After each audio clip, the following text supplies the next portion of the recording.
അടുത്ത അക്കൗണ്ടൻസി ക്ലാസ്സിലേക്ക് എല്ലാവരും സ്വാഗതം ചെയ്യുകയാണ്. നമ്മൾ 5ാമത്തെ ദിവസത്തെ ക്ലാസ്സാണ്. കഴിഞ്ഞ ദിവസങ്ങളിൽ നമ്മൾ പഠിച്ചത് അക്കൗണ്ടിങ് ഗെയിംസ് ആണ്. പലതരത്തിലുള്ള അക്കൗണ്ടിങ് ഗെയിംസിനെ കുറിച്ചാണ്. അക്കൗണ്ടൻസിയിൽ നമ്മൾ പഠിക്കാൻ പോകുന്ന പല ഗെയിംസ് ഈ വർഷവും അടുത്ത വർഷമായിട്ട്, അല്ലെങ്കിൽ നിങ്ങൾ പിന്നെ ഡിഗ്രിക്കും പി ജിക്കും ഒക്കെ പഠിക്കുന്ന ബേസിക് ആയിട്ടുള്ള കുറേ ഗെയിംസ് ആണ് നമ്മൾ പഠിക്കുന്നത്. അതായത് അക്കൗണ്ടൻസി എന്ന് പറയുന്നത് ലാംഗ്വേജ് ഓഫ് ബിസിനസ് ആണ് നമ്മൾ പറഞ്ഞത്. ആ ലാംഗ്വേജിലെ കുറേ പദങ്ങളെയാണ് നമ്മൾ അതിൽ ഉപയോഗിക്കുന്ന കുറേ വാക്കുകളെയാണ് നമ്മളിവിടെ പഠിക്കുന്നത്.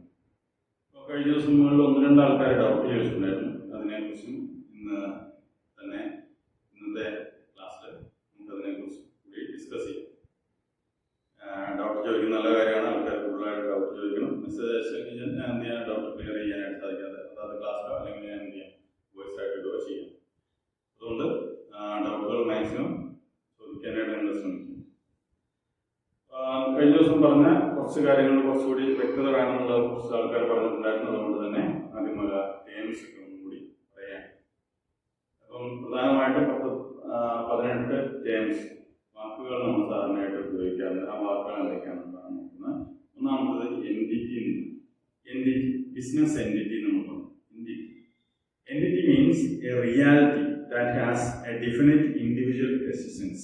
എന്തെങ്കിലും റിയൽ ആയിട്ട് നമ്മുടെ മുന്നിലുണ്ടെങ്കിൽ അതിനെയാണ് എൻറ്റിറ്റി എന്ന് പറയുന്നത്. ഒരു ഇൻഡിവിജ്വൽ എക്സിസ്റ്റൻസ് ഉള്ള ഒരു വസ്തു, അതിനെയാണ് എൻറ്റിറ്റി എന്ന് പറയുന്നത്. അതായത് ഒരു ടേബിൾ, എൻ്റെ മുന്നിലുള്ള ടേബിൾ അല്ലെങ്കിൽ പേന, ഇതൊക്കെ ഒരു എൻറ്റിറ്റിയാണ്. റിയൽ ആയിട്ട് നമുക്ക് എന്ത് ചെയ്യാം, ഒരു എക്സിസ്റ്റൻസ് ഉണ്ട്. ഇത് കാണാൻ കഴിയണമെന്നില്ല, കാണാൻ കഴിയാത്ത ഒരാൾ ആണെങ്കിലും നമുക്ക് എന്ത് ചെയ്യാം, ഒരു എക്സിസ്റ്റൻസ് ആണ്, നിലവിൽ ഉണ്ട്. അതിനെ എക്സിസ്റ്റൻസ് പറയാം. ബിസിനസ് എൻറ്റിറ്റി എന്ന് പറഞ്ഞാൽ ഒരു ഓർഡിനറി ബിസിനസ് ആണ്. ഒരു ബിസിനസ് സ്ഥാപനത്തെയാണ് ബിസിനസ് എൻറ്റിറ്റി എന്ന് പറയുന്നത്. ബിസിനസ് എൻറ്റിറ്റി എന്ന് പറയുന്നത് ഒരു ബിസിനസ് സ്ഥാപനത്തെയാണ്, ബിസിനസ് എന്റർപ്രൈസിനെയാണ് നമ്മൾ ബിസിനസ് എൻറ്റിറ്റി എന്ന് പറഞ്ഞുകൊണ്ട് ഉദ്ദേശിക്കുന്നത്. നമ്മൾ സാധാരണയായിട്ട് ഉപയോഗിക്കുന്ന ബിസിനസ് എൻറ്റിറ്റി, അക്കൗണ്ടിങ് എൻറ്റിറ്റി എന്നൊക്കെ പറയും. ഇതെല്ലാം തന്നെ ഒരു ബിസിനസ് സ്ഥാപനത്തെയാണ്. അത് വലിയ ബിസിനസ് ആവും, ചെറിയ രീതിയിലുള്ള ബിസിനസ് ആവും, എല്ലാം തന്നെ ബിസിനസ് എൻറ്റിറ്റിയാണ്. അടുത്തത് ട്രാൻസാക്ഷൻസ് ആണ്. ബിസിനസ് ട്രാൻസാക്ഷൻ അല്ലെങ്കിൽ സാധാരണ ട്രാൻസാക്ഷൻ. ട്രാൻസാക്ഷൻ എന്ന് പറഞ്ഞാൽ economic event in A business organisation. Business organisation example ആയിട്ട് പർച്ചേസ്, സെയിൽസ്, സാലറി എക്സെട്ര. ഇതെല്ലാം തന്നെ നമുക്ക് എന്ത് ചെയ്യാം, ഒരു ബിസിനസ് ഇവന്റ്സ് അല്ലെങ്കിൽ ട്രാൻസാക്ഷൻ ആയിട്ട് നമുക്ക് പരിഗണിക്കാനായിട്ട് സാധിക്കും. ട്രാൻസാക്ഷൻ പണപരമായി അളക്കാൻ സാധിക്കുന്ന എന്ത് കാര്യത്തെയും നമ്മൾ ബിസിനസ് ട്രാൻസാക്ഷൻ എന്ന് പറയാനായിട്ട് സാധിക്കും. കഴിഞ്ഞ സാറ് ചോദിച്ചതാണ് ബിസിനസ് ട്രാൻസാക്ഷൻ എന്താണ്. പണപരമായി നമുക്ക് അളക്കാൻ പറ്റുന്ന എന്ത് കാര്യത്തെയാണ്, ബിസിനസ്സിൽ നടക്കുന്ന എന്ത് കാര്യത്തെയും നമുക്ക് ബിസിനസ് ട്രാൻസാക്ഷൻ എന്ന പേരിൽ അറിയപ്പെടാനായിട്ട് സാധിക്കും. That can be monetary measured in terms of money. നമുക്ക് ആ രീതിയിൽ അളക്കാൻ പറ്റുന്ന കാര്യങ്ങളെല്ലാം തന്നെ നമുക്ക് ട്രാൻസാക്ഷൻ എന്ന പേരിൽ അറിയപ്പെടാനായിട്ട് സാധിക്കും. Economic event in A business organisation. Business organisation നടക്കുന്ന എക്കണോമിക് ആയിട്ടുള്ള പണപരമായ മൂല്യമുള്ള എല്ലാ കാര്യങ്ങളെയും നമുക്ക് ട്രാൻസാക്ഷൻ എന്ന പേരിൽ നമുക്ക് അറിയപ്പെടാനായിട്ട് സാധിക്കും. അടുത്തത് അസറ്റ്സ് ആണ്. അസറ്റ്സിന്റെ ക്ലാസിഫിക്കേഷൻ നമ്മൾ നേരത്തെ തന്നെ പറഞ്ഞു. ഫിക്സഡ് അസറ്റ്, അതേപോലെ തന്നെ കറണ്ട് അസറ്റ്, അങ്ങനെ പലതരത്തിലുള്ള അസറ്റുകളെ കുറിച്ച് നമ്മൾ ക്ലാസിഫിക്കേഷൻ നമ്മൾ പറഞ്ഞു. ആരും അസറ്റിനെ കുറിച്ച് ടേംസ് പറയുന്ന കൂട്ടത്തിൽ നമ്മൾ ഒന്നുകൂടി പറഞ്ഞു പോവാണ്. അപ്പോൾ ഒരു അസറ്റ് ഒരു ബിസിനസിനെ സംബന്ധിച്ചിടത്തോളം എന്താണ് ഒരു asset? Economic resources which can be expressed in monetary terms. Economic resources, economic ആയിട്ട് നമ്മുടെ കയ്യിലുള്ള റിസോഴ്സസ്, നമ്മുടെ കൈവശമുള്ള റിസോഴ്സസ്, പലതരത്തിലുള്ള റിസോഴ്സസ് ഉണ്ടാവും. ക്യാഷ് ഉണ്ടാവും, അതേപോലെ തന്നെ വണ്ടി, ഇവിടെ പറഞ്ഞിരിക്കുന്ന ബിൽഡിംഗ് ഉണ്ട്, വെഹിക്കിൾസ് ഉണ്ട്, അതേപോലെ തന്നെ മെഷീനറീസ് ഉണ്ട്, ഓഫീസ് ഫർണിച്ചർ ഉണ്ട്, ക്യാഷ് ഉണ്ട്, അതേപോലെ തന്നെ ഈ രീതിയിലുള്ള സ്റ്റേഷനറി ഐറ്റംസ് ഉണ്ട്. പലതരത്തിലുള്ള സ്റ്റേഷനറി ഐറ്റംസ് അവിടെ ചെയ്യുന്നതാണ്. ഇതെല്ലാം തന്നെ ഒരു ബിസിനസിനെ സംബന്ധിച്ചിടത്തോളം അസറ്റുകളാണ്. പലതരത്തിലുള്ള അസറ്റുകളുണ്ട്. നമ്മൾ നേരത്തെ പറഞ്ഞു ഫിക്സഡ് അസറ്റും അതേപോലെ തന്നെ കറണ്ട് അസറ്റ്. അത് നോക്കിക്കഴിഞ്ഞാൽ നമുക്ക് ഇത് തന്നെ നോക്കിക്കഴിഞ്ഞാൽ എനിക്കറിയാം ബിൽഡിംഗ് എന്ന് പറഞ്ഞാൽ ഫിക്സഡ് അസറ്റ് ആണ്, കാർ ഫിക്സഡ് അസറ്റ് ആണ്, അതേപോലെ തന്നെ മെഷീനറി ഫിക്സഡ് അസറ്റ് ആണ്. പക്ഷെ ക്യാഷ് എന്ന് പറയുന്നത് കറണ്ട് അസറ്റ് ആണ്. അതേപോലെ തന്നെ സ്റ്റേഷനറി ഐറ്റംസ് എല്ലാം തന്നെ കറണ്ട് അസറ്റ് ആയിട്ട് വേണം നമ്മൾ പരിഗണിക്കാനായിട്ട്. അപ്പോൾ ഒരു ബിസിനസിനെ സംബന്ധിച്ചിടത്തോളം ബിസിനസിനെ സംബന്ധിച്ചിടത്തോളം അവിടെ economic resources which can be express in monetary terms, പണപരമായ ടേംസിൽ നമുക്ക് അളക്കാൻ പറ്റുന്ന ഐറ്റത്തിനെ എല്ലാം തന്നെ എന്തൊക്കെ കാര്യങ്ങളാണോ അതിനെയെല്ലാം തന്നെ നമുക്ക് എന്ത് ചെയ്യാം, ഇവിടെ അസറ്റ് എന്ന് പറയാനായിട്ട് സാധിക്കും. പണപരമായ രീതിയിൽ നമുക്ക് അളക്കാൻ പറ്റുന്ന കാര്യങ്ങളെല്ലാം തന്നെ നമുക്ക് അസറ്റ് എന്ന പേരിൽ നമുക്ക് അറിയപ്പെടാനായിട്ട് സാധിക്കും. അപ്പോൾ ക്ലാസിഫിക്കേഷൻ ഓഫ് അസറ്റ് ആണ് എടുത്തത്. നമ്മൾ പഠിച്ചതാണ് എക്കണോമിക് പലതരത്തിലുള്ള asset, non current asset, current asset, fixed അസറ്റും നോൺ ഫിക്സഡ് അല്ലെങ്കിൽ കറണ്ട് അസറ്റ്, ഫിക്സഡ് അസറ്റും കറണ്ട് അസറ്റ് അങ്ങനെ രണ്ടായിട്ട് ക്ലാസിഫൈ ചെയ്യും. അസറ്റിനെ ഫിക്സഡ് അസറ്റ്, കറണ്ട് അസറ്റ് എന്ന് രണ്ട് രീതിയിൽ ക്ലാസിഫൈ ചെയ്തിട്ടുണ്ട്. ഇതിൽ തന്നെ നോൺ കറണ്ട് അസറ്റിൽ തന്നെ fixed asset, non current asset, deferred tax asset, deferred revenue എന്ന് പറയുന്ന രീതിയിൽ, long time loans and advance, other non current asset, അങ്ങനെ ആ രീതിയിൽ ക്ലാസിഫിക്കേഷൻ. കറണ്ട് അസറ്റിന്റെ പിന്നെയും classification, current investment, trade receivable, cash equivalents, short time loan, other current assets എന്നുള്ള രീതിയിൽ. ഫിക്സഡ് അസറ്റിന് tangible asset, intangible asset, capital, work in progress, intangible asset, അങ്ങനെ ആ രീതിയിലേക്ക് ക്ലാസിഫൈ ചെയ്തത്. പല രീതിയിൽ ക്ലാസിഫിക്കേഷൻ ഉണ്ട്. അത് നമ്മൾ നേരത്തെ പറഞ്ഞാണ്, നോട്ടിൽ എഴുതിയിട്ടുള്ളതുകൊണ്ട് തന്നെ അതിനെക്കുറിച്ച് ഡീറ്റെയിൽഡ് ആയിട്ട് പറയുന്നില്ല. Distinction between current and non current items. Current അസറ്റും നോൺ കറണ്ട് ഐറ്റംസും തമ്മിലുള്ള വ്യത്യാസമാണ്. നോൺ കറണ്ട് ഐറ്റംസും അതേപോലെ കറണ്ട് ഐറ്റംസും തമ്മിലുള്ള വ്യത്യാസം, അതായത് ഫിക്സഡ് അസറ്റും നോൺ ഫിക്സഡ് അസറ്റും തമ്മിലുള്ള വ്യത്യാസം. Current assets R or liabilities അതേപോലെ തന്നെ ഷോർട്ട് ടൈം ലാബിലിറ്റി ഉണ്ട്, ലോങ് ടൈം ലാബിലിറ്റി. അപ്പൊ ഇവിടെ അസറ്റ് ആണെങ്കിലും ലാബിലിറ്റി ആണെങ്കിലും കുറഞ്ഞ കാലത്തേക്കുള്ള ലാബിലിറ്റി ആണെങ്കിൽ, കുറഞ്ഞ കാലത്തേക്കുള്ള അസറ്റുകളാണെങ്കിൽ, നമ്മുടെ ബിസിനസ്സിൽ ഉപയോഗിക്കുന്ന അസറ്റുകളാണെങ്കിൽ അതിനെല്ലാം തന്നെ നമുക്ക് കറണ്ട് അസറ്റ് അല്ലെങ്കിൽ കറണ്ട് ലാബിലിറ്റി എന്ന പേരിൽ അറിയപ്പെടാനായിട്ട് സാധിക്കും. Current assets or liabilities are involve in operating cycle, അതായത് ഓരോ വർഷത്തിനുള്ളിൽ നമുക്ക് എന്ത് ചെയ്യും, അത് കൊടുത്തു തീർക്കേണ്ടതായിട്ട് വരും. അല്ലെങ്കിൽ എന്ത് ചെയ്യും, നമ്മുടെ ബിസിനസ്സിൽ അത് ഉപയോഗിക്കുന്ന അസറ്റുകളായിരിക്കും. ഉപയോഗിക്കുന്ന അസറ്റുകൾ എന്ന് പറഞ്ഞാൽ അത് ഉപയോഗിച്ചിട്ട് മറ്റുള്ള പ്രൊഡക്റ്റ് മാറ്റിയെടുക്കുന്നതായിരിക്കും. അതിനെക്കുറിച്ച് ഡീറ്റെയിൽഡ് ആയിട്ട് നമ്മൾ പറഞ്ഞിട്ടുള്ള current assets of liabilities are realised within 12 months. ഒരു വർഷത്തിനുള്ളിൽ ആ പൈസ നമ്മൾ കൊടുത്തിരിക്കും. അല്ലെങ്കിൽ നമ്മുടെ എടുത്തിരിക്കുന്ന അസറ്റുകളെല്ലാം തന്നെ നമ്മൾ വാങ്ങിയിരിക്കുന്ന അസറ്റുകളെല്ലാം തന്നെ റീസെയിലിന് ഉപയോഗിക്കുന്ന അസറ്റുകളാണെങ്കിൽ നമുക്ക് എന്ത് ചെയ്യാൻ കറണ്ട് അസറ്റ് എന്ന് പറയാനായിട്ട് സാധിക്കും. നമ്മുടെ ബിസിനസ്സിൽ ഉപയോഗിക്കാനല്ലാതെ നമ്മളത് വിൽക്കാൻ വേണ്ടി വാങ്ങുന്ന അസറ്റുകളാണെങ്കിൽ അതിനെ നമുക്ക് കറണ്ട് അസറ്റ് എന്നുള്ള പേരിൽ അറിയപ്പെടാനായിട്ട് സാധിക്കും. നമ്മൾ വിൽക്കാൻ വേണ്ടി വാങ്ങുന്ന അസറ്റുകൾ, അല്ലെങ്കിൽ ആ അസറ്റുകൾ റോ മെറ്റീരിയൽസ് ആയിട്ട് പല ഘടകങ്ങളും നമ്മൾ എന്ത് ചെയ്യുന്നു, വാങ്ങുന്നു, എന്നിട്ട് അത് കൂട്ടി യോജിപ്പിച്ചിട്ട് ഒരു ഫിനിഷ്ഡ് പ്രൊഡക്റ്റ് ആക്കി മാറ്റി വിൽക്കും. അങ്ങനെയാണെങ്കിൽ അതിന്റെ കറണ്ട് അസറ്റ് എന്ന് പറയാനായിട്ട് സാധിക്കും. കറണ്ട് ലാബിലിറ്റി എന്ന് പറഞ്ഞു കഴിഞ്ഞാൽ നമുക്ക് ഉടനെ തന്നെ ഒന്നും പൈസ കൊടുക്കേണ്ട ആവശ്യമില്ല. ഒരു വർഷത്തിനുള്ളിൽ നമ്മൾ പൈസ കൊടുക്കും. ഒരു വർഷത്തിനുള്ളിൽ നമ്മൾ പൈസ കൊടുത്ത് തീർക്കേണ്ടതാണെങ്കിൽ അത് കറണ്ട് ലാബിലിറ്റിയാണ്. ആരുടെങ്കിലും കയ്യിൽ നിന്ന് പൈസ വായ്പ വാങ്ങിയതാവാം, ചിലപ്പോൾ എന്ത് ചെയ്യും, ബാങ്കിൽ നിന്ന് വായ്പ വാങ്ങിയതാവാം. പക്ഷെ അതിന്റെ പൈസ നമ്മൾ എന്ത് ചെയ്യും, തിരിച്ചടവ് ഒരു വർഷത്തിനുള്ളിൽ നടത്തണമെന്നുണ്ടെങ്കിൽ അതിനെ കറണ്ട് ലാബിലിറ്റി എന്ന് പറയാൻ സാധിക്കും. രണ്ടും കൂടി ഒരുമിച്ച് പറയുന്നത് ഒരു കൺഫ്യൂഷൻ ഉണ്ടാകും. നേരത്തെ നമ്മൾ ഇത് സെപ്പറേറ്റ് ആയിട്ട് നമ്മൾ പറഞ്ഞിട്ടുണ്ട്, ഇതിന്റെ കൂടെ പറയുന്നതാണ്. Current items are primary for trading. Current assets അല്ലെങ്കിൽ കറണ്ട് ഐറ്റംസ് ഇതെല്ലാം തന്നെ ഈ ഐറ്റംസ് എല്ലാം തന്നെ നമുക്ക് ട്രേഡിങ്ങിന് വേണ്ടിയിട്ടുണ്ട്. കാരണം നമ്മൾ അത് വാങ്ങിയിട്ട് വിൽക്കുകയാണ് ചെയ്യുന്നത്, നമ്മുടെ ബിസിനസ്സിൽ ഉപയോഗിക്കുന്നില്ല. അതെന്ത് ചെയ്യുന്നു, മറ്റുള്ള ആൾക്കാർക്ക് അത് വിറ്റ് ഒഴിവാക്കും. കസ്റ്റമേഴ്സ് വരുന്ന സമയത്ത് നമ്മുടെ കയ്യിലുള്ള സാധനങ്ങൾ വിറ്റ് അവർക്ക് കൊടുക്കുന്നു, അതിന് പകരമായിട്ട് ക്യാഷ് വാങ്ങുന്നു, പിന്നെയും സാധനങ്ങൾ വാങ്ങുന്നു, പിന്നെയും വിൽക്കുന്നു. ആ രീതിയിലാണ് നമ്മൾ കറണ്ട് ഐറ്റംസ് നമ്മൾ ഉപയോഗിക്കുന്നത്. Current items are cash equivalent. ക്യാഷിന്റെ ഈക്വലന്റ് ക്യാഷ് ആയിരിക്കാം, അതേപോലെ ക്യാഷിന്റെ അതേ ഈക്വലൻസി ഉള്ള സാധനങ്ങളായിരിക്കും. ക്യാഷ് ആവാം, അല്ലെങ്കിൽ ക്യാഷിന്റെ ഈക്വലന്റ് എന്ന് പറഞ്ഞാൽ എന്താണ്, നമ്മളൊരു അസറ്റ് സാധനങ്ങൾ എന്തെങ്കിലും വാങ്ങി, ഒരു പേനയോ ഇതുപോലെ ഒരു പേനയോ ഒരു പെൻസിലോ എന്തെങ്കിലും വാങ്ങുന്നു വിൽക്കാൻ വേണ്ടിയിട്ട്. അപ്പൊ അതെന്ത് ചെയ്യാം, അത് വിറ്റ് കഴിഞ്ഞാൽ നമുക്ക് ക്യാഷ് കിട്ടും. ഒരു കസ്റ്റമർ വരുന്നു, അത് വിറ്റ് കഴിഞ്ഞാൽ നമുക്ക് ക്യാഷ് കിട്ടും. അപ്പോൾ ക്യാഷിന്റെ ഈക്വലന്റ്, അതുകൊണ്ടാണ് ക്യാഷ് ഈക്വലന്റ് എന്ന് പറയുന്നത്. അപ്പോൾ അതുകൊണ്ട് ഇതെല്ലാം കറണ്ട് അസറ്റ് കറണ്ട് ലാബിലിറ്റി തമ്മിലുള്ള വ്യത്യാസം അത് നമുക്ക് എന്ത് ചെയ്യാം, നമുക്ക് നേരത്തെ തന്നെ ഇതിനെക്കുറിച്ച് ഡീറ്റെയിൽ ആയിട്ട് നമ്മൾ പറഞ്ഞതുകൊണ്ട് അത് ആ സമയത്ത് ഒന്നുകൂടി നോക്കാം. അത് ഒന്ന് കേട്ടു നോക്കാം, പഴയ ക്ലാസ് ഒന്നുകൂടി കേട്ടു നോക്കാം. കറണ്ട് അസറ്റും കറണ്ട് ലാബിലിറ്റിയും തമ്മിലുള്ള വ്യത്യാസം എന്താണെന്ന്. ഇനി അടുത്തത് ലാബിലിറ്റിയാണ്, നാലാമത്തെ category. Business terms accounting basic accounting ടേംസിലെ 4ാമത്തെ കാറ്റഗറി ലയബിലിറ്റീസ് ആണ്. ലയബിലിറ്റീസ് 2 രീതിയിലുള്ള ലയബിലിറ്റീസ് ഉണ്ട്. Short time liability, long time liability എന്ന് നമ്മൾ നേരത്തെ പറഞ്ഞിട്ടുള്ളതാണ്.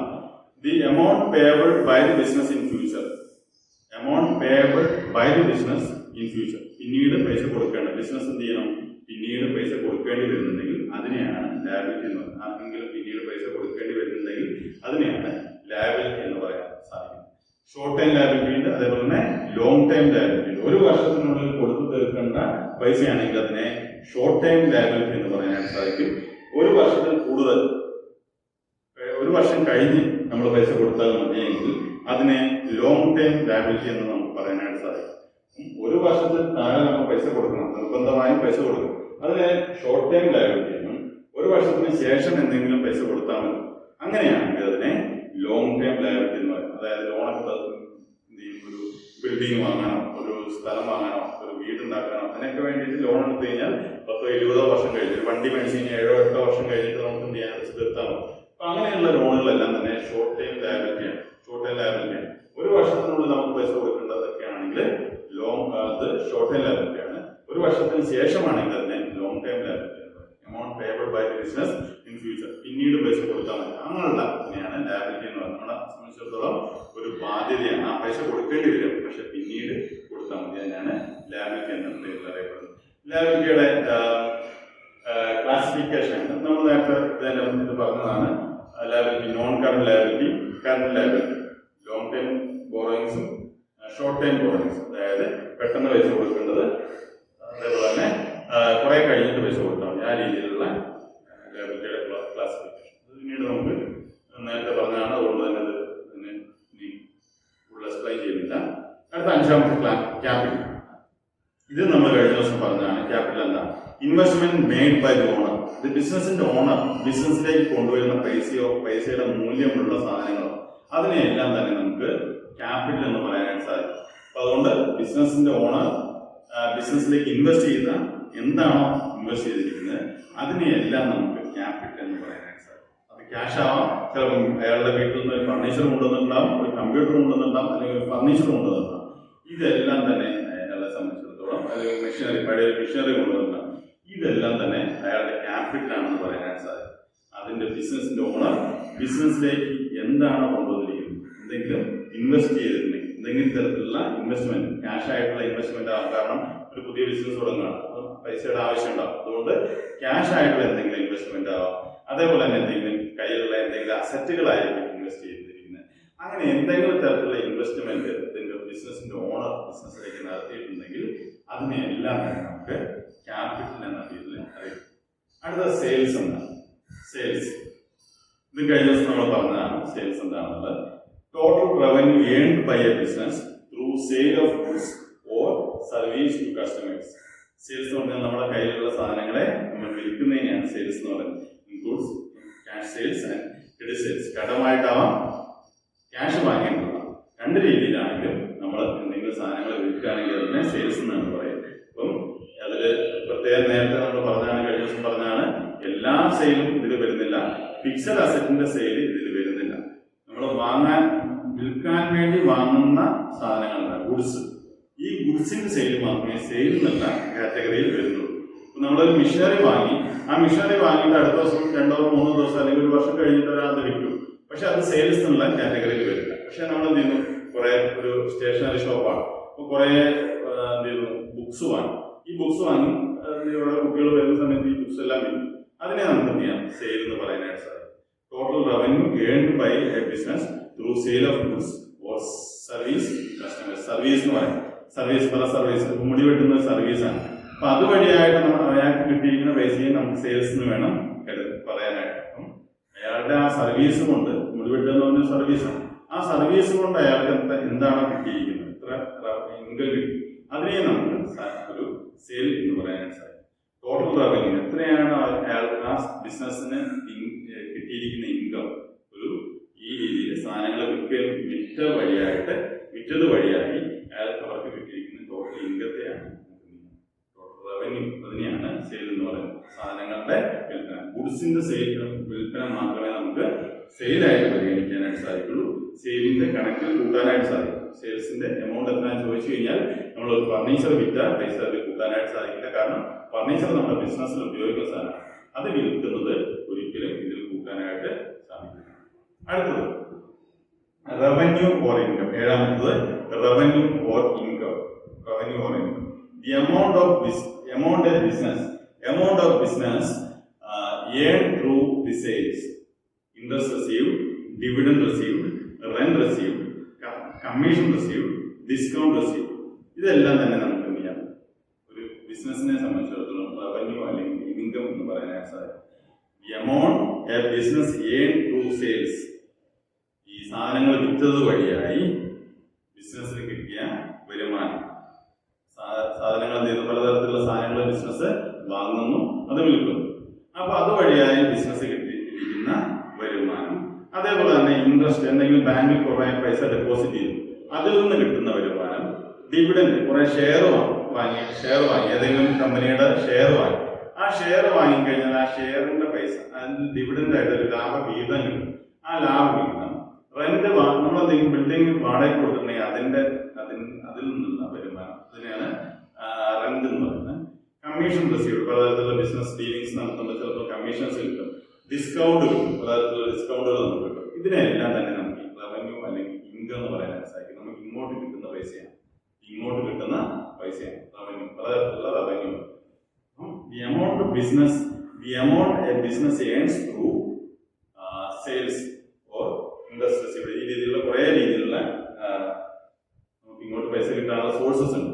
ഇത് വഴിയായിട്ടെല്ലാം തന്നെ നമുക്ക് ഇങ്ങോട്ട് പൈസ കിട്ടുന്നതിന് എല്ലാം തന്നെ നമുക്ക് റവന്യൂ ഓർ ഇൻകം ആണ്. നമ്മളെ സംബന്ധിച്ച് ബിസിനസിനെ സംബന്ധിച്ചിടത്തോളം അതൊരു ഇൻകമാണ് അല്ലെങ്കിൽ റവന്യൂ ആണ്. ആ രീതിയിൽ നമുക്ക് പറയാനായിട്ട് സാധിക്കും. റവന്യൂ അല്ലെങ്കിൽ ഇൻകം, ബിസിനസിന് ഇങ്ങോട്ട് കിട്ടുന്ന പൈസ. ഇതിനെല്ലാം തന്നെ നമുക്ക് റവന്യൂ അല്ലെങ്കിൽ ഇൻകം എന്നുള്ള പേരിൽ നമുക്ക് അറിയപ്പെടാനായിട്ട് സാധിക്കും, പറയാനായിട്ട് സാധിക്കും. റവന്യൂ അല്ലെങ്കിൽ ഇൻകം എന്നുള്ള പേരിൽ അറിയാം. അടുത്ത എക്സ്പെൻസ് ആണ്. എട്ടാമത് expense. The amount spent to earn revenue. അതായത് സാലറി കൊടുക്കുന്നത്, അതേപോലെ സ്റ്റേഷനറി വാങ്ങുന്നത്, ഇതെല്ലാം തന്നെ ബിസിനസിനെ സംബന്ധിച്ചിടത്തോളം ഒരു എക്സ്പെൻസ് ആണ്. നമ്മുടെ കയ്യിൽ നിന്നുള്ള ഒരു ചെലവാണ്. ഈ ചെലവൊക്കെ എന്തിനു വേണ്ടിയിട്ടാണ് നമ്മൾ നടത്തുന്നത്? ഈ ചെലവുകളെല്ലാം തന്നെ നമ്മൾ നടത്തുന്നത് നമുക്കത് അതുവഴിയായി നമുക്കൊരു ഇൻകം കിട്ടും. കാരണം ആൾക്കാരെ കൊണ്ട് ജോലി ചെയ്യിക്കുമ്പോൾ നമുക്ക് എന്ത് ചെയ്യാം, അതുവഴിയായിട്ടാണ് നമ്മുടെ ബിസിനസ്സിലെ കാര്യങ്ങളൊക്കെ ഓടുന്നത്, നമുക്ക് വരുമാനം കിട്ടുന്നു. അങ്ങനെയാണ്. അപ്പൊ അതിന് പകരമായി നമുക്ക് കൊടുക്കുന്നതാണ് സാലറി എന്ന് പറയുന്നത്. സാലറി എംപ്ലോയീസിനെ കൊണ്ട് ജോലി ചെയ്യിക്കുന്നു, അവർക്ക് സാലറി കൊടുക്കും. അപ്പൊ ആ ജോലി ചെയ്തിട്ട് എന്തെങ്കിലും പ്രൊഡക്റ്റീവായിട്ട് എന്തെങ്കിലും സാധനങ്ങൾ ഉണ്ടാക്കി കഴിഞ്ഞാൽ അത് വിറ്റ് കഴിഞ്ഞാൽ നമുക്ക് റവന്യൂ കിട്ടും. അതുകൊണ്ടാണ് the amount spend to earn revenue. അപ്പം ഈ റവന്യൂ അല്ലെങ്കിൽ ഇൻകം കിട്ടണമെന്നുണ്ടെങ്കിൽ എന്ത് ചെയ്യണം, നമുക്ക് എംപ്ലോയീസിന് സാലറി കൊടുക്കണം. എന്നാൽ മാത്രമേ എന്ത് ചെയ്യുള്ളൂ, അവർ വർക്ക് ചെയ്യുള്ളൂ.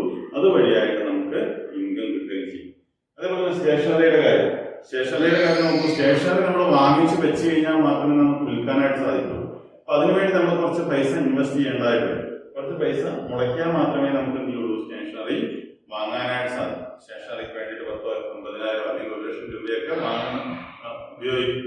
ആ പൈസ ഇൻവെസ്റ്റ് ചെയ്ത് കഴിഞ്ഞാൽ നമുക്ക് എന്ത് ചെയ്യാം, നമുക്ക് സ്റ്റേഷനറി വാങ്ങി വെച്ച് കഴിഞ്ഞാൽ നമുക്ക് എന്ത് ചെയ്യാം, അത് വിറ്റിട്ട് പൈസ ഉണ്ടാക്കി.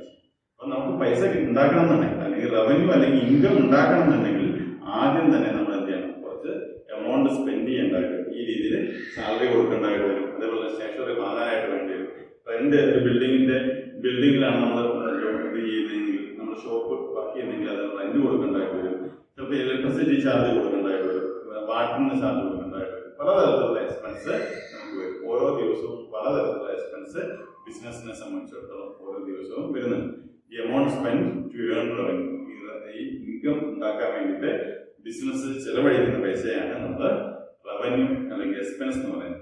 റവന്യൂ ഉണ്ടാക്കാൻ വേണ്ടിയിട്ട് അല്ലെങ്കിൽ ഇൻകം ഉണ്ടാക്കാൻ വേണ്ടിയിട്ട് ബിസിനസ് സ്പെൻഡ് ചെയ്യുന്നത്, നമ്മൾ ചെലവഴിക്കുന്ന പൈസയാണ് എക്സ്പെൻസ് എന്ന് പറയുന്നത്. അടുത്ത എക്സ്പെൻസും എക്സ്പെൻഡീച്ചറും തമ്മിലുള്ള വ്യത്യാസം. എക്സ്പെൻസ് ആണ് നേരത്തെ പറഞ്ഞത്, ഇത് എക്സ്പെൻഡീച്ചറാണ്. തമ്മിൽ മാറിപ്പോകാൻ പാടില്ല. എക്സ്പെൻഡീച്ചർ എന്നാണ്. എക്സ്പെൻഡീച്ചർ എന്ന് പറഞ്ഞാൽ അതിനെ തന്നെ രണ്ടായിട്ട് ക്ലാസിഫൈ ചെയ്തിട്ടുണ്ട്. ക്യാപിറ്റൽ എക്സ്പെൻഡിച്ചറും റവന്യൂ എക്സ്പെൻഡിച്ചറും.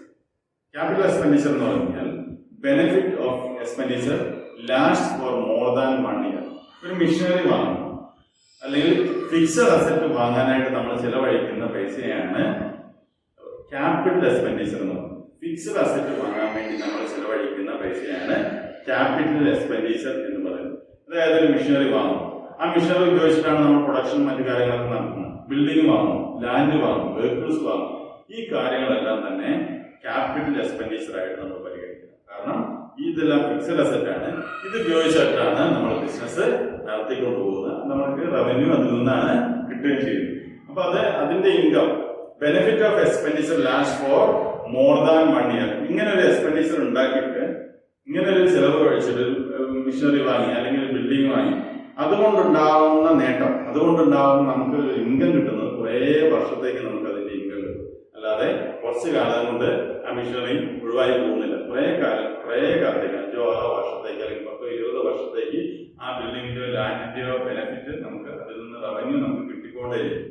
അതിനെയാണ് ക്യാപിറ്റൽ എക്സ്പെൻഡിച്ചർ എന്ന് പറയുന്നത്. എക്സാമ്പിൾ ആയിട്ട് പറയുന്നത് ലാൻഡ് ആവാം, ബിൽഡിംഗ് ആവാം, അതേപോലെ തന്നെ മെഷീനറി, ഫർണിച്ചർ. ഇതൊക്കെ നമ്മൾ ബിസിനസ്സിൽ ഉപയോഗിച്ചിട്ട് കുറെ കാലം ഉപയോഗിക്കുന്നു. അതിൽ നിന്ന് അത് ഉപയോഗിച്ചിട്ട് നമുക്ക് റവന്യൂ കിട്ടിക്കൊണ്ടേയിരിക്കും. കുറെ കാലത്തേക്ക് റവന്യൂ കിട്ടിക്കൊണ്ടേയിരിക്കും. അങ്ങനെയുള്ള ഇതിനെയാണ് ഇൻവെസ്റ്റ്മെന്റ് എക്സ്പെൻഡിച്ചറിനെയാണ് ക്യാപിറ്റൽ എക്സ്പെൻഡിച്ചർ എന്ന് പറയുന്നത്. കുറെ കാലത്തേക്ക് ഇൻവെസ്റ്റ് ചെയ്യും. റവന്യൂ എക്സ്പെൻഡിച്ചർ എന്ന് പറഞ്ഞാൽ ഒരു വർഷത്തിനുള്ളിൽ നമുക്ക് അതിന്റെ ബെനിഫിറ്റ്, ഒരു വർഷത്തിനുള്ളിൽ നമുക്ക് അതിന്റെ ബെനിഫിറ്റ് കിട്ടുന്ന രീതിയിലുള്ള എക്സ്പെൻഡിച്ചറിനെയാണ് റവന്യൂ എക്സ്പെൻഡിച്ചർ എന്ന് പറയുന്നത്.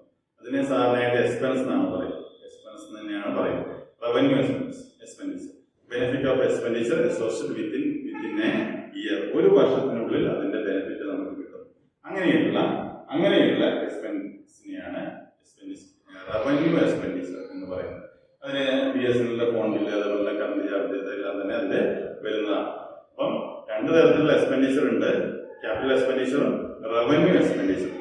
എക്സ്പെൻഡിച്ചർ എന്ന് പറഞ്ഞാൽ സാധാരണഗതിയിൽ വരുന്നത് ഫിക്സഡ് അസറ്റ് വാങ്ങാൻ വേണ്ടി നമ്മൾ ചെലവഴിക്കുന്ന പൈസയാണ് എക്സ്പെൻഡിച്ചർ എന്ന് പറയുന്നത്. അതാണ് ക്യാപിറ്റൽ എക്സ്പെൻഡിച്ചർ.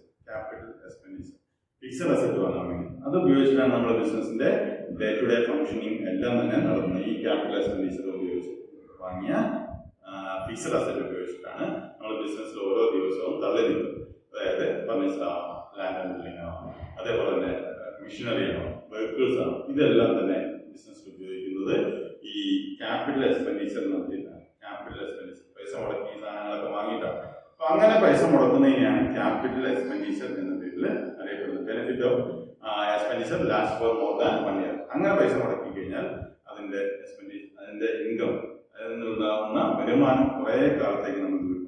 അങ്ങനെയുള്ള പൈസ മുടക്കുന്നതിന് എല്ലാം തന്നെ ക്യാപിറ്റൽ എക്സ്പെൻഡിച്ചർ എന്ന പേരിൽ നമുക്കറിയാം പറയാനായിട്ട് സാധിക്കും. അതിനെല്ലാം തന്നെ നമുക്ക് ക്യാപിറ്റൽ എക്സ്പെൻഡിച്ചർ എന്ന പേരിൽ പറയാനായിട്ട് സാധിക്കും.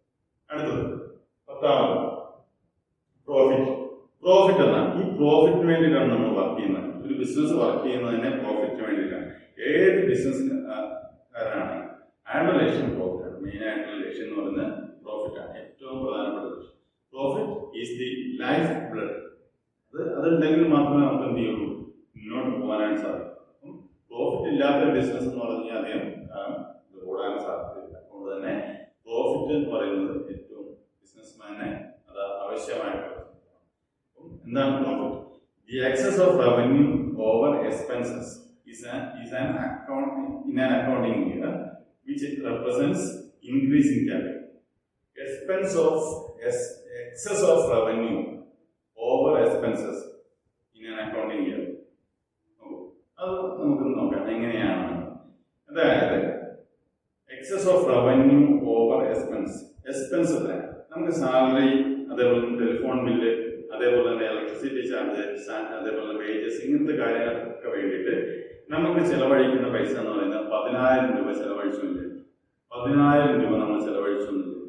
അതിന് എക്സ്പെൻസ് എന്ന് പറയാനായിട്ട് സാധിക്കും. Salary, wages, electricity charge, rent, ഇതിന് വേണ്ടിയിട്ട് എല്ലാം കൂടി നമ്മൾ ഒരു വർഷം ഒരു അക്കൗണ്ടിങ് ഇയറിൽ നമ്മൾ ചെലവഴിച്ചത് 15,000 രൂപയാണെന്ന് വിചാരിക്കും. ഒരു അസ്യൂം ചെയ്യും 15,000 രൂപ ഇങ്ങനെ നമ്മൾ ചെലവഴിച്ചു. ഈ റെന്റിന് വേണ്ടിയിട്ട്, അതുപോലെ തന്നെ സാലറി കൊടുക്കാൻ വേണ്ടി, വേജസ് കൊടുക്കാൻ വേണ്ടി, ഇലക്ട്രിസിറ്റി ചാർജ്, ഇതിനെല്ലാം വേണ്ടി 15,000 രൂപ നമ്മൾ സ്പെൻഡ് ചെയ്തു. അതേസമയം തന്നെ നമുക്ക് ഈ സാധനങ്ങളെല്ലാം തന്നെ സെയിലായി നമ്മൾ നമ്മൾ സ്റ്റേഷനറി ഷോപ്പാണ് വിചാരിക്കുക, ബുക്ക് മറ്റു കാര്യങ്ങൾ സാധനങ്ങൾ, ഇതെല്ലാം വിറ്റിട്ട് നമുക്ക് കിട്ടിയത് ഒരു 16,000 രൂപയാണ്. 16,000 രൂപ നമുക്ക് ടോട്ടൽ ഇതെല്ലാം കൂടി വിറ്റപ്പോൾ നമുക്ക് കിട്ടി. ഇത് വാങ്ങാൻ വേണ്ടിയിട്ട് സ്റ്റേഷനറി ഐറ്റംസ് വാങ്ങാനും പിന്നെ അതുപോലെ സ്റ്റാഫിന് സാലറി കൊടുക്കാനും ഇലക്ട്രിസിറ്റി ചാർജ് മറ്റു കാര്യങ്ങളെല്ലാം കൂടിയിട്ട് നമുക്ക് 10,000 രൂപ മുടക്കി. അവസാനം നമുക്ക് എന്ത് ചെയ്തു, ഒരു വർഷത്തിന്റെ അവസാനം കൂട്ടി നോക്കി കഴിഞ്ഞപ്പോൾ നമുക്ക് കിട്ടിയ വരുമാനം എന്ന് പറയുന്നത്, അല്ലെങ്കിൽ നമുക്ക് കിട്ടിയ റവന്യൂ എന്ന് പറയുന്നത്, അല്ലെങ്കിൽ ഇൻകം എന്ന് പറയുന്നത് 16,000 രൂപയാണ്. അപ്പൊ എന്ത് ചെയ്തു, ഇത് ഈ 16,000 രൂപ നിന്ന് 10,000 രൂപയാണ് നമ്മൾ മുടക്കിയത്. അത് മൈനസ് ചെയ്ത് കഴിഞ്ഞാൽ കിട്ടുന്ന 6,000 രൂപയാണ് നമ്മുടെ പ്രോഫിറ്റ് എന്ന് പറയുന്നത്. മനസ്സിലായില്ലേ? ഇപ്പം നമ്മൾ ആകെപ്പാടെ ചെലവഴിച്ചത് 10,000 രൂപയാണ്. റെന്റിന് വേണ്ടിയിട്ടും സ്റ്റേഷനറി ഐറ്റംസ് മേടിക്കാൻ വേണ്ടിയിട്ടും കറണ്ട് ചാർജ്, റെന്റ്, ഇങ്ങനത്തെ കാര്യങ്ങൾക്കൊക്കെ വേണ്ടിയിട്ട് ഒരു വർഷം നമ്മൾ ചെലവഴിച്ചത് 10,000 രൂപയാണ്. നമുക്ക് അതുവഴിയായിട്ട് ഇതെല്ലാം വിറ്റ്, സ്റ്റേഷനറി ഐറ്റംസ് എല്ലാം വിറ്റ് കഴിഞ്ഞപ്പം അവസാനം നമ്മുടെ കൈവശം ഉള്ളത് എല്ലാം കൂടി വിറ്റ് കഴിഞ്ഞപ്പോൾ നമ്മുടെ കൈവശം ബാക്കിയുള്ളത് 16,000 രൂപയാണ്. ടോട്ടൽ പൈസ നമ്മുടെ കൈവശം ബാക്കിയുള്ളത് 16,000 രൂപയാണ്. അതിൽ നിന്ന് നമ്മൾ കൊടുത്ത പൈസ, പല വഴിക്ക് നമ്മൾ പൈസ കൊടുത്തു. കാരണം ബുക്ക് വാങ്ങാനായിട്ട്, സ്റ്റേഷനറി ഐറ്റംസ് വാങ്ങാൻ വേണ്ടിയിട്ട് പൈസ കൊടുത്തു, റെന്റിന് വേണ്ടി കൊടുത്തു, സാലറി കൊടുത്തു. ഇതെല്ലാം കൂടി 16,000 നിന്ന് കുറച്ച് കഴിഞ്ഞാൽ അതെത്രയാണ്, നമ്മൾ നേരത്തെ പറഞ്ഞു 10,000 രൂപ. അത് കുറച്ച് കഴിഞ്ഞാൽ അതിനെയാണ് ആ കിട്ടുന്ന സംഖ്യ 6,000 രൂപയാണ്. 6,000 രൂപയാണ് നമ്മൾ പ്രോഫിറ്റ് എന്ന് പറയാനായിട്ട് സാധിക്കും. അത് ആർക്ക് അവകാശപ്പെട്ടതാണ്? ഓണർക്ക് അവകാശപ്പെട്ടതാണ്. ഓണറാണ് ബിസിനസ് തുടങ്ങിയത്. ബിസിനസ്സിലേക്ക് ക്യാപിറ്റൽ എന്ന് പറഞ്ഞ പൈസ ഇങ്ങോട്ട് കൊണ്ടുവന്നതും അയാളാണ്. അപ്പൊ അതുകൊണ്ട് എന്ത് ചെയ്യും, അത് ക്യാപിറ്റലിലേക്ക് കൂടും. ക്യാപിറ്റൽ എന്ത് ചെയ്യും, ഇൻക്രീസ് ചെയ്യും. അതുകൊണ്ടാണ് ഇൻക്രീസ് ഇൻ ക്യാപിറ്റൽ. ഡീറ്റെയിൽ ആയിട്ട് നമ്മുടെ 3ാമത്തെ ചാപ്റ്ററിൽ പഠിക്കും എങ്ങനെയാണ് ക്യാപിറ്റൽ ഇൻക്രീസ് ചെയ്യുന്നത്. ഈ 6,000 രൂപ എന്ത് ചെയ്യും, ഓണർക്ക് നമ്മൾ കൊണ്ടുപോയി കൊടുക്കും. 6,000 രൂപ പ്രോഫിറ്റ് ആണ്. നമുക്ക് നമ്മളെ സംബന്ധിച്ചിടത്തോളം നമ്മളിന്ന് ബിസിനസ് നടത്തി നമുക്ക് ചിലവായത് 10,000 രൂപയാണ്, നമുക്ക് കിട്ടിയത് 16,000 രൂപയാണ്. അപ്പൊ നമുക്ക് കിട്ടിയത് നമ്മള് 6,000 രൂപ പ്രോഫിറ്റ് ഉണ്ട്. ആ പ്രോഫിറ്റ് ആർക്ക് അവകാശപ്പെട്ടതാണ്? അയാളുടെ ഓണർക്ക്. ആ ഓണർക്ക് നമ്മൾ ഈ പൈസ കൊണ്ടുപോയി കൊടുക്കും. പൈസ എന്ത് ചെയ്യുന്നു, ആ ഓണർ ആ ബിസിനസ് തന്നെ അടുത്ത വർഷത്തേക്കും ഇൻവെസ്റ്റ് ചെയ്യും. അതുകൊണ്ട് തന്നെ ക്യാപിറ്റൽ ഇൻക്രീസ് ചെയ്തുകൊണ്ടേയിരിക്കും. അയാളുടെ ക്യാപിറ്റൽ ഇൻക്രീസ് ചെയ്തുകൊണ്ടേയിരിക്കും. അയാൾക്ക് എന്ത് ചെയ്യാം, എപ്പം വേണമെങ്കിലും വിഡ്രോ ചെയ്യാം, പൈസ വിഡ്രോ ചെയ്യാം. ഡ്രോയിങ്സ് നമ്മൾ പറയുന്നത്. ഇപ്പൊ ഡ്രോയിങ്സ് ആയിട്ട് അയാൾക്ക് എപ്പം വേണമെങ്കിലും ഇതിൽ നിന്ന് പൈസ വിഡ്രോ ചെയ്ത് കൊണ്ടുപോകാനായിട്ടുള്ള അവകാശമുണ്ട്. പക്ഷെ എന്ത് ചെയ്യും, ഓരോ വർഷത്തെയും പ്രോഫിറ്റ് ക്യാപിറ്റലിനെ കൂടെ ആഡ് ചെയ്ത് ഇങ്ങനെ നടക്കും. അയാൾക്ക് എത്ര പൈസ വേണമെങ്കിലും വിഡ്രോ ചെയ്യാം. പക്ഷെ ഇവിടെ കിട്ടുന്ന ലാഭമെല്ലാം തന്നെ ഇയാളുടെ ക്യാപിറ്റലിന്റെ കൂടെ ഇങ്ങനെ ആഡ് ചെയ്ത് നിർത്തും. അതിൽ നിന്നായിരിക്കും ഇങ്ങനെ പൈസ വിഡ്രോ ചെയ്തുകൊണ്ട്. പ്രോഫിറ്റ് എന്ന് പറഞ്ഞതാണ് excess of revenue over expense. നമ്മൾ ചെലവഴിച്ചതിനേക്കാട്ടിലും കൂടുതൽ പൈസ നമുക്ക് ഇങ്ങോട്ട് കിട്ടിയിട്ടുണ്ടെങ്കിൽ അതിനെ പ്രോഫിറ്റ് എന്ന് പറയും. Excess of revenue over expense. നമ്മളെ ചെലവഴിച്ചതിനേക്കാളും കൂടുതൽ, ഇവിടെ ചെലവഴിച്ചത് 10,000 രൂപയാണ്, അതിനേക്കാളും കൂടുതൽ നമുക്ക് ഇങ്ങോട്ട് കിട്ടിയ എത്രയാണ്, 16,000 രൂപ നമുക്ക് കിട്ടി. ആ എക്സസ് എമൗണ്ട്, ആ ഡിഫറൻസ് എന്താണ്, 6,000 രൂപയാണ്. അതിനെയാണ് പ്രോഫിറ്റ് എന്ന് പറയുന്നത്. Excess of revenue over expense. എക്സ്പെൻസിനേക്കാളും റവന്യൂ എന്തെങ്കിലും, ഇൻകം എന്തെങ്കിലും കിട്ടിയിട്ടുണ്ടെങ്കിൽ അതിനെയാണ് നമുക്ക് പ്രോഫിറ്റ് എന്ന് പറയാനായിട്ട് സാധിക്കും. അത് ക്യാപിറ്റലിന്റെ കൂടെ ആഡ് ചെയ്യും. ഇൻക്രീസ് ഇൻ ക്യാപിറ്റൽ ഇൻക്രീസ് ചെയ്യും. അപ്പം എന്തെങ്കിലും തരത്തിലുള്ള ലാഭം ഉണ്ടെങ്കിൽ അത് ക്യാപിറ്റലിന്റെ കൂടെ ആഡ് ചെയ്യും. Excess of revenue over expense. എക്സ്പെൻസിനേക്കാളും കൂടുതൽ ഇൻകം നമുക്ക് കിട്ടിയിട്ടുണ്ടെങ്കിൽ അതിനെയാണ് പ്രോഫിറ്റ് എന്ന് പറയാനായിട്ട് സാധിക്കും. ഗെയിൻ എന്താണ്? ഗെയിൻ നേരത്തെ നമ്മൾ പറഞ്ഞത് പ്രോഫിറ്റ് ആണ്. പ്രോഫിറ്റും ഗെയിനും തമ്മിൽ വ്യത്യാസം. ഗെയിൻ എന്ന് പറഞ്ഞാൽ നേട്ടമാണ്. നേരത്തെ പറഞ്ഞ പ്രോഫിറ്റ് എന്ന് പറഞ്ഞു കഴിഞ്ഞാൽ നേട്ടം തന്നെയാണ്. പക്ഷെ ആ വാക്കുകൾ തമ്മിൽ ചെറിയൊരു വ്യത്യാസം. ആ വ്യത്യാസം എന്താണെന്ന് തോന്നുന്നത്, a profit that arise from events or transaction which are incidental to business such as sale of fixed asset, winning a court case, appreciation the value of an asset etcetera. Gain എന്ന് പറഞ്ഞു കഴിഞ്ഞാൽ നേരത്തെ നമ്മൾ പറഞ്ഞിരുന്നത് എന്താണ്, profit എന്ന് പറഞ്ഞു കഴിഞ്ഞാൽ എന്താണ്, നമ്മൾ സ്റ്റേഷനറി ഐറ്റംസ് വാങ്ങി ആ സ്റ്റേഷനറി ഐറ്റംസ് ഒക്കെ വിറ്റ് കഴിഞ്ഞാൽ നമുക്ക് അതിന്റെ ലാഭത്തിനെയാണ് നമുക്ക് അതിനെ പ്രോഫിറ്റ് എന്ന് പറയുന്നത്. പക്ഷെ ഗെയിൻ എന്ന് പറഞ്ഞു കഴിഞ്ഞാൽ എന്താണ്, നമ്മുടെ സ്ഥാപനത്തിൽ ഒരു മിഷനറി നമ്മളത് വർക്ക് ചെയ്തുകൊണ്ടേയിരിക്കുകയാണ്. അതിൽ ഓരോ ദിവസവും വർക്ക് ചെയ്തുകൊണ്ടിരിക്കും, പ്രൊഡക്ഷൻ നടത്തിക്കൊണ്ടിരിക്കുകയാണ്. ഫർണിച്ചർ ഉണ്ട്, ബിൽഡിംഗ് ഉണ്ട്, ലാൻഡ് ഉണ്ട്, ഈ കാര്യങ്ങളൊക്കെ ഉണ്ട്. ഇപ്പൊ നമ്മൾ എന്ത് ചെയ്യുന്നു, ഈ സാധനങ്ങൾ എന്തെങ്കിലും ഒരു സാധനം നമ്മൾ വിൽക്കുന്നു, ഒരു മിഷനറിയാണ്.